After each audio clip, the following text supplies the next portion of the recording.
अल्हम्दुलिल्लाह daily 200 to 300 people जो है ना वो यहाँ पे हमसे खाना लेके जाते हैं 100 रुपीज़ में, जो कि एक बहुत रिजनेबल प्राइस है। एक कोई मज़दूर भी है वो भी अगर अपनी दिहाड़ी लगाता है और वो रोज़ बाहर से खाना लेता है तो वो इतनी अफोर्ड नहीं कर सकते। कुछ लोग तो ईज़िली खाना खा लेते थे, लेकिन कुछ लोग हेजिटेट फ़ील करते थे। तो उनके लिए ये आइडिया आया था कि हम लोग कुछ ऐसा करते हैं जिसमें कम प्राइस में वो खाना खा सकें और उन्हें ऐसा भी ना लगे कि वो फ्री की चीज़ ले रहे हैं। हमारा किचन है प्रॉपर जो हम लोगों ने सेटअप किया हुआ है सिर्फ़ और सिर्फ इसके खाने के लिए। उसमें डेली ही सामान आता है, डेली सब्ज़ी आती है, डेली की चीज़ें आती हैं, फ्रेश खाना मेन्यू हम लोग का था कि हम लोग हर दिन का डिफरेंट रखें हैं, मंडे टू फ्राइडे का। तो इसमें हम लोगों की 3 दिन जो है वो रोटी सालन होता है, 2 दिन हमारे पास डिज़र्ट होता है और साथ चावल होते हैं।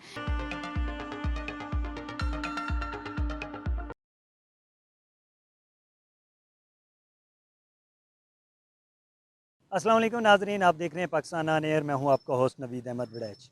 नाजरीन, जहां पर हम देखते हैं लोग भूख से मर रहे हैं, लोग मतलब कि खाना उनकी अप्रोच से बाहर हो रहा है। रोज़ महंगाई की नई से नई कीमतें आ रही हैं, महंगाई होती जा रही है। वहाँ पर लोग खाना अफोर्ड नहीं कर सकते, मज़दूर तबका जो है वो खाना अफोर्ड नहीं कर सकता। वहीं पर एक यूनिवर्सिटी के स्टूडेंट्स हैं, उन्होंने मिलकर एक ऐसा इनिशिएटिव लिया है जहाँ 100 रुपये में लोग जितना मर्जी खाना खा सकें।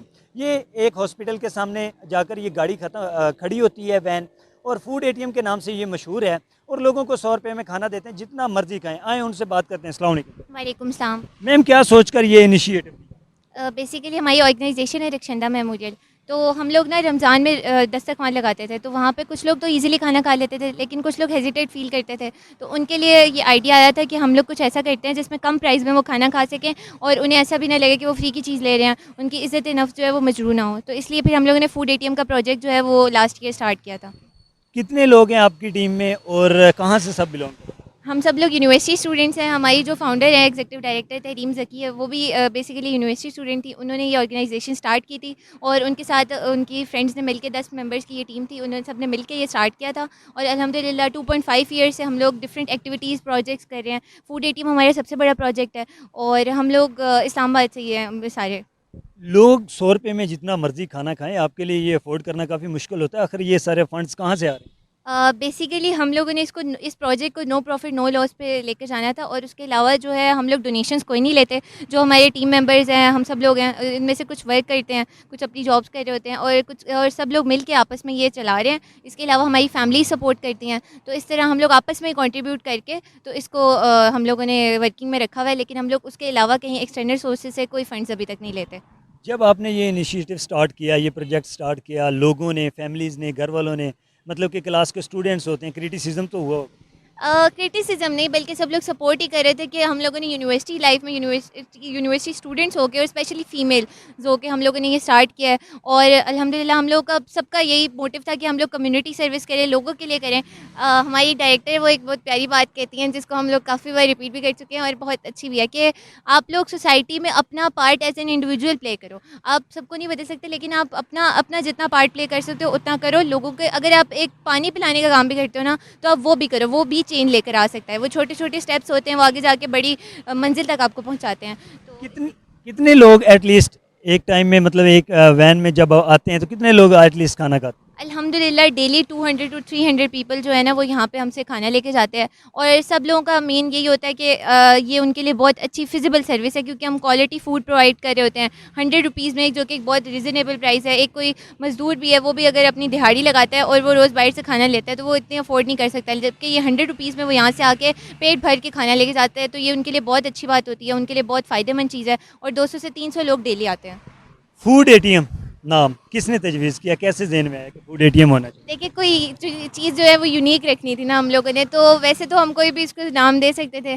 तो हमारी जो सारी टीम मेंबर्स थे और हमारी जो डायरेक्टर है, इन सब का ये हम लोगों ने मिल के ये आइडिया निकाला था कि कोई यूनिक नाम रखते हैं, ऐसा नाम रखते हैं जिसके अंदर हम लोग थोड़ा मीनिंग भी रख सकें और लोग इजीली याद कर सकें। बेसिकली एटीएम क्या होता है? एटीएम आपकी कन्वीनियंस होती है। आप जाते हैं, आप इजीली आपको कहीं पे भी वो मिल जाता है। इसी तरह हमने कन्वीनियंस से इसको रिलेट करते हुए इसका नाम फूड एटीएम रखा था। तो इसका सारा खाना कहाँ से तैयार होता है, कुकिंग कौन करता है, कैसे? हमारा किचन है प्रॉपर जो हम लोगों ने सेटअप किया हुआ है सिर्फ़ और सिर्फ इसके खाने के लिए। उसमें डेली ही सामान आता है, डेली सब्ज़ी आती है, डेली की चीज़ें आती हैं, फ्रेश खाना बनता है। प्रोफेशनल कुक हमने हायर किया हुआ है। उसके अलावा हमारे सप्लायर हैं जो हमें सारी जो चीज़ें होती हैं ना वो प्रोवाइड करते हैं डेली बेसिस पे। और हम लोग इसमें हाइजीन का ख़्याल रखते हुए उस एरिया को बिल्कुल सिर्फ इसी चीज़ के लिए यूज़ कर रहे होते हैं जो कि यहीं पे इस्लामाबाद में है। तो उसके अंदर और कोई एक्टिविटी नहीं होती, सिर्फ डेली का यहाँ पे खाना बनता है वहाँ पे, और वहाँ से हम लोग यहाँ पे इस वैन में रख के पैक करके लेकर आते हैं। खाना बनाते वक्त आप लोग खुद एक दूसरे के साथ कोलैबोरेट करते हैं खुद ही? मेनली हमारे पास जो 3 लोगों की वहाँ पे टीम है, जिसमें हमारे पास हेल्पर्स हैं, उसके अलावा हमारे जो मेन कुक हैं, लेकिन और एक जो है वो पैकिंग वगैरह में सब लोग मिल के काम कर रहे होते हैं। उसके अलावा हम लोग जो टीम मेंबर्स हैं, हम लोग डेली जाते हैं वहाँ पे, उनके साथ मिल के पैकिंग कर रहे होते हैं, उनके साथ मिल के डालना, क्योंकि मेन काम वो कुक का होता है, वो तो ऑब्वियसली हमने प्रोफेशनल हायर किया हुआ है। उसके अलावा जितनी भी चीज़ें होती हैं उसमें स्टिकर्स होते हैं इन्वॉल्व, पैक करना और हर चीज़ का ख्याल रखना, किसी भी चीज़ को, कोई चीज़ गंदी तो नहीं हो रही, कोई चीज़ ख़राब तो नहीं हुई हुई, तो उस सब के लिए हम लोग मिल के काम करते हैं। हम लोग उनको एज ए सपोर्ट भी उनको प्रोवाइड कर रहे होते हैं हम लोग। खानों का मेन्यू क्या है और कैसे डिसाइड किया है, या तब्दील भी करते हैं, क्या रूटीन है? मेन्यू हम लोग का था कि हम लोग हर दिन का डिफरेंट रखें हैं, मंडे टू फ्राइडे का, तो इसमें हम लोगों की 3 दिन जो है वो रोटी सालन होता है, 2 दिन हमारे पास डिज़र्ट होता है और 7 चावल होते हैं।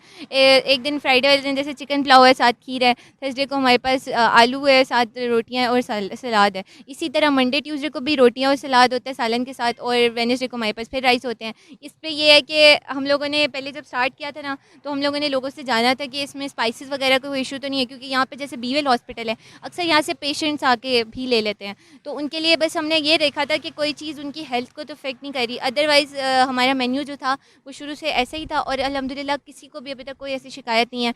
सब लोगों को बल्कि ये मेन्यू बहुत पसंद आता है। लोग हम इससे कॉस्ट में कम रख सकते थे, लेकिन अल्हम्दुलिल्लाह लोगों ने इतना इसको किया हुआ पसंद, ये बिल्कुल उनको घर का खाना फ़ील होता है। आप खुद भी ट्राई करें, आपको पता चलेगा ये एग्जैक्ट वैसे ही खाने जैसे आपको अपने घर में आपके घर से बना हुआ मिलता है।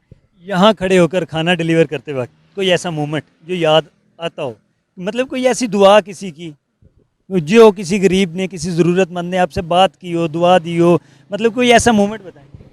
यहाँ पे ना बहुत सारे लोग हैं जो आते हैं, जैसे कि अब इसमें कुछ ऐसे लोग आते थे यहाँ पे जो ना सुन सकते थे ना बोल सकते थे। अब वो आते थे, उन्होंने ये सुना था, इशारे में वो आके हमसे पूछते थे कि ये खाना हम खा सकते हैं, तो हमने उन्हें समझाया। वो यहीं पे एक दिन उन्होंने यहाँ पे बैठे और यहीं पे बैठ के उन्होंने खाया, और उसके बाद वो हाथ खड़े करके दुआएं दे के गए। उसके अलावा यहाँ बच्चे बूढ़े हर कोई आता है और हमें इस तरह दुआ दे के जाता है कि आप लोगों ने हम लोगों के लिए इतनी आसानी की है।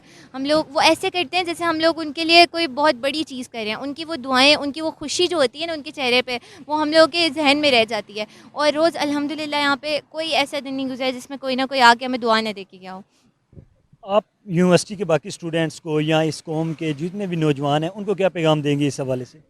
देखें, आपको वही वाली बात है, अपना पार्ट आप प्ले करें सोसाइटी में, अपनी जितना हो सकता है। अगर आप बड़ा कोई चीज़ नहीं कर सकते, छोटी चीज़ करें।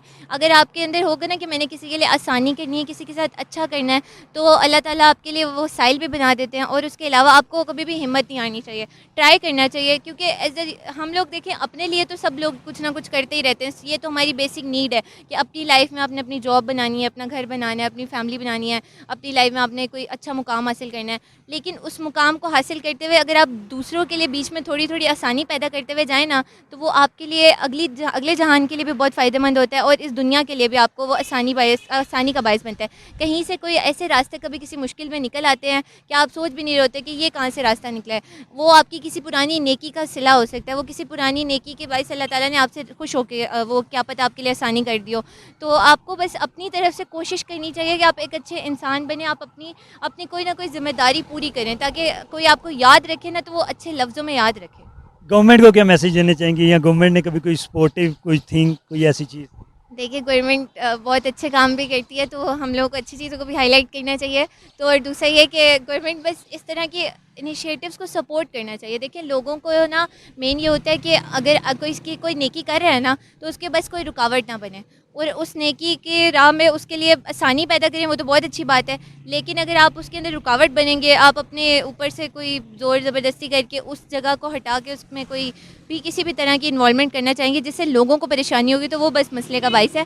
तो बस अगर किसी ने शुरू किया हुआ है तो उसको सपोर्ट कर सकते हैं, तो सपोर्ट तो ज़रूर करें, चाहे वो किसी भी तरह से, किसी को बोल के कर सकते हैं, किसी को किसी तरह से भी। लेकिन अगर किसी कोई सपोर्ट नहीं कर सकते तो उसके लिए बस मुश्किल भी पैदा ना करें किसी भी लिहाज से। जी, बहुत शुक्रिया। नाज़रीन, आप लोग देख सकते हैं इस वक्त यूनिवर्सिटी के चंद स्टूडेंट्स हैं जो इंसानियत की खिदमत करते हैं, और असल इंसान का इस दुनिया में आकर बेसिक मकसद ही यही है कि लोगों की खिदमत करना। इंसान तभी होता है जब वो इंसानियत दिखाता है, अदरवाइज़ इंसान हैवानों के ही बराबर जाकर बन जाता है। नाज़रीन, अपने होस्ट नवीद अहमद बड़ैच को दीजिए इजाज़त। अल्लाह हाफ़िज़।